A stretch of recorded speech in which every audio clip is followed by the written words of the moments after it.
Voltamos com Cidadania em Debate aqui pela FURB TV e no programa de hoje estamos falando sobre o mito dos orixás e as religiões de matrizes africana. Para falar desses assuntos, o nosso convidado de hoje é o Doté Pepe Cedrez, sacerdote da Casa de Caridade Baiano Zé Pilintra e caboclo Tupinambá.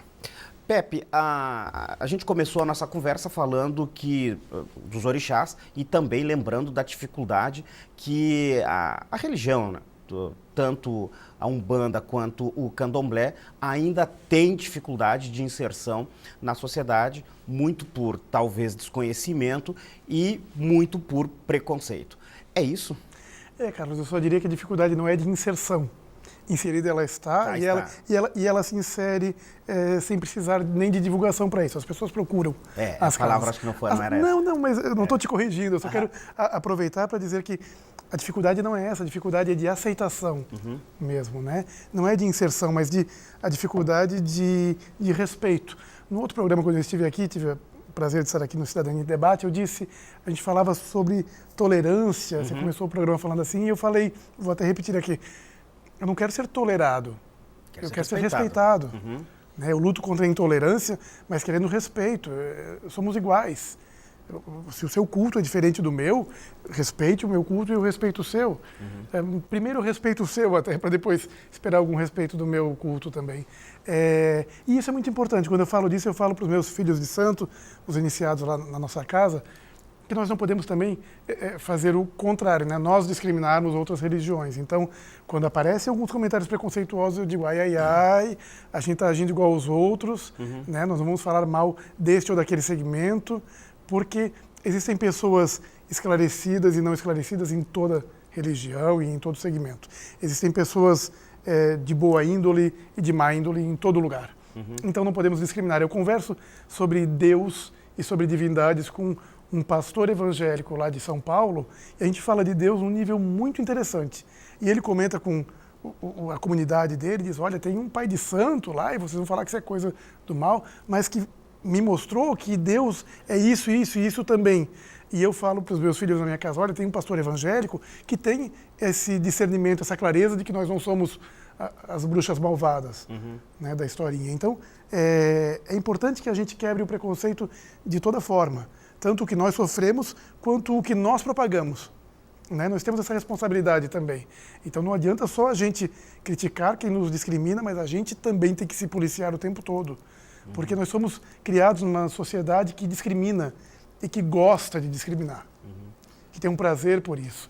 Tem um prazer de subjugar o outro. Né? A nossa escravidão não teve fim ainda. É uma luta constante. Né? É uma luta constante, é uma vigília constante. Né? A pergunta de uma campanha há uns anos atrás na TV educativa era onde você guarda o seu preconceito, e era muito feliz essa campanha. Não guarda, eu jogo fora. É isso. No fundo, eu acho que dizer jogo fora é uma saída, uma resposta um pouco fácil. Não é assim, tirei meu preconceito, todo o preconceito e pronto. Ele persiste ali, um monstrinho que eu tenho que domar. Eu acho que um pouco de desconhecimento também, né, Pepe? Parte muito do desconhecimento. Quando você desconhece algo, ou quando esse algo não está muito claro, você tem um pé atrás, né? Embora haja uma escolha nisso. Há coisas que não são muito claras, mas a gente... O pensamento geral, comum, o senso comum escolhe por aceitar. Né? Eu conversava com um cristão que me dizia assim, vocês acreditam que o Espírito se comunica com vocês? Eu falei, sim, acreditamos. Vocês acreditam que serpentes falam com Adão e Eva? Vocês acreditam numa mulher que nasceu da costela de um homem? Por que eu não posso acreditar que espíritos se comunicam conosco? Eu não vejo problema nenhum nisso. E acho que a serpente falou mesmo. É mito, é claro, mas eu não tenho por que discriminar isso, mas também entendo ao meu lado, né? Aliás, se fala muito, e você é um diretor de teatro também, que nos cultos, nas cerimônias de candomblé e de umbanda, que ali haveria uma encenação, né? Muitos acreditam, ali há uma encenação. No momento do incorporal. Do trânsito, da incorporação. Da incorporação, né? Te questionam eu já muito tive sobre essa isso? dúvida, né? Porque eu nasci numa família que primeiro era católica, mas logo, quando eu tinha 7 anos de idade, a minha família se encontrou lá em São Paulo, num terreiro de Umbanda, encontrou conforto numa casa de Umbanda, e que é o pai de santo que eu sigo até hoje, é meu pai de santo. E eu comecei a desenvolver, então desde os 7 anos frequentava, a minha família toda, eu fui aprendendo desde aí, aos 13 senti vibrações, aos 14 comecei a ter manifestação, incorporação, e aos 16 comecei a fazer teatro. E aí foi uma crise que eu tive comigo, será que eu incorporo mesmo, que eu entro em transe mesmo, ou é um dom natural que eu já tinha para representar? Porque fazer um corpo um pouco modificado e uma voz um pouco diferente é um talento talvez natural. Mas em seguida, na mesma semana, eu tive uma resposta que me serve até hoje. Eu tive um encontro com uma pessoa completamente desconhecida nossa, na cidade de Brusque, uma família que vinha de São Paulo. Nós nem tínhamos contato com essa família, foi através de outros que foram à nossa casa pedir ajuda. E eu, iniciante ainda no desenvolvimento mediúnico, recebi uma entidade, o meu Exu, que eu recebo até hoje. Essa meia-noite, logo que chegou, o senhor, lá então paulista, morando em Brusque, disse: "Seu meia-noite, meu amigo", e eles conversaram e continuaram uma conversa. E com detalhes, a esposa dele não sabia e se emocionava, minhas irmãs se emocionaram vendo a comunicação que era completamente continuada de uma conversa que ele tinha com outro médium lá em São Paulo. Alheio Pessoas à que eu tua- jamais conheci. Alguém pode não acreditar nisso, dizer que eu estou inventando, mas eu acredito, porque eu sei dessa verdade. E ela é a resposta que me serve até hoje. Aí isso me surpreendeu muito. Aí parecia que a entidade me dizia: "Está ouvindo, está entendendo Que eu quero como é dizer. que é?" Ah, tá, o buraco é mais embaixo.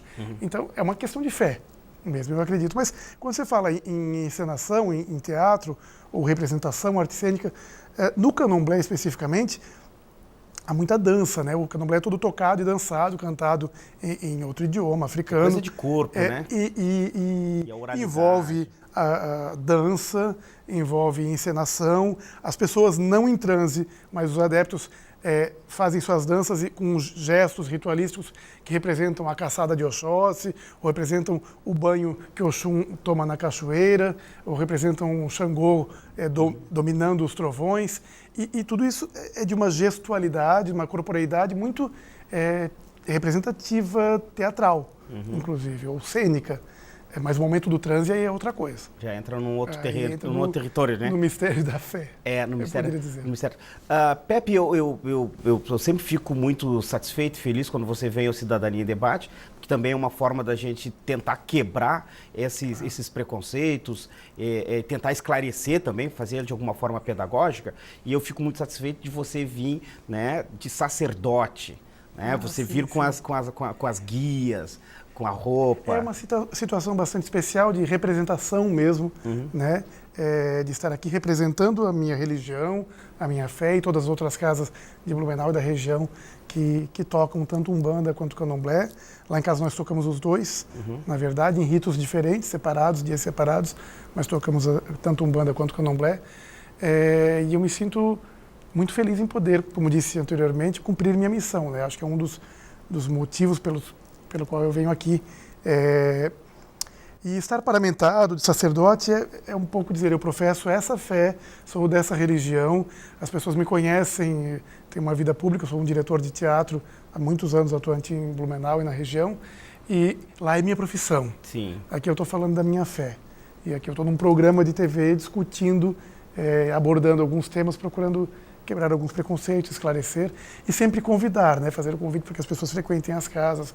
A nossa casa está situada já em Indaial, porque divisa em Cano Alto, né? O melhor lugar que nós encontramos, pelo menos, para cultuar nossas divindades, que tem muita relação com a natureza. Então lá é um lugar, o terreno que nós temos, o nosso sítio, tem muita mata em redor, que são os domínios de Oxóssi, o meu orixá, e passa o rio do Encano, que é um rio muito lindo, muito limpo, que são os domínios de Oxum, meu segundo santo, minha mãe. Então, é o lugar perfeito para realizarmos o nosso culto. Mas o interessante quando a gente fala da questão das religiões de matriz africana e também aí a gente entra no sincretismo, o Brasil é isso, né? Quando alguém, né, vai lá, reverencia um santo católico, muito sabe que ele também está se referindo ou está saudando um orixá, né? Claro, porque o sincretismo religioso nasceu no Brasil, claro, em função de os negros na senzala serem proibidos de cultuar suas divindades. Então se instala um altar com imagens de santo católico, com toalha branca, e então os escravos punham embaixo os elementos de seus orixás e se jogavam no chão, reverenciavam.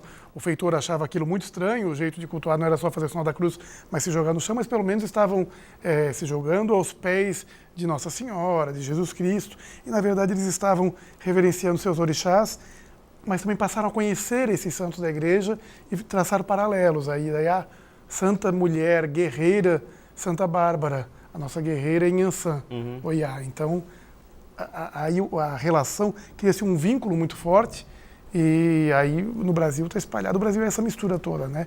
Quando eu falo de candomblé, também por mais que o candomblé seja mais próximo da África, sua matriz é na África, mas a forma como cultuamos é uma forma brasileira de cultuar. Na África não há uma casa que cultue Ogum, Inhansã, Oxum e Iemanjá. Não. A região inteira, o povo queto todo cultua Oxóssi. Homem, mulher, criança, velho, todos são filhos de Oxóssi. E na região de Oió vão cultuar Xangô, por exemplo. Então, no Brasil eles se encontraram de várias regiões e passaram a cultuar juntos, apresentar primeiro a sua divindade, o outro que era de outra região apresentava a sua, e criou-se essa grande festa dos muitos orixás. Legal. Pepe, é sempre um prazer tê-lo aqui no nosso programa. Espero trazer você mais vezes, porque aqui sabe que a gente faz uma ação pedagógica, né? Obrigado, cara. É um prazer estar aqui. É um prazer estar na TV FURB e conversando com as pessoas. Chegamos ao final de mais a Cidadania em Debate, um programa do Sindicato de Servidores Públicos do Ensino Superior de Blumenau. Quero agradecer mais uma vez a presença do Doté Pepe Cedrez, que falou sobre o mito dos orixás e das religiões de matriz africana aqui na nossa região. Também quero agradecer a você que esteve ligado no nosso programa. A gente volta a se encontrar para um novo programa e um novo assunto na próxima segunda-feira, a partir das 20h30 aqui pela FURB TV. Tenham todos uma boa noite e uma boa semana. Tchau.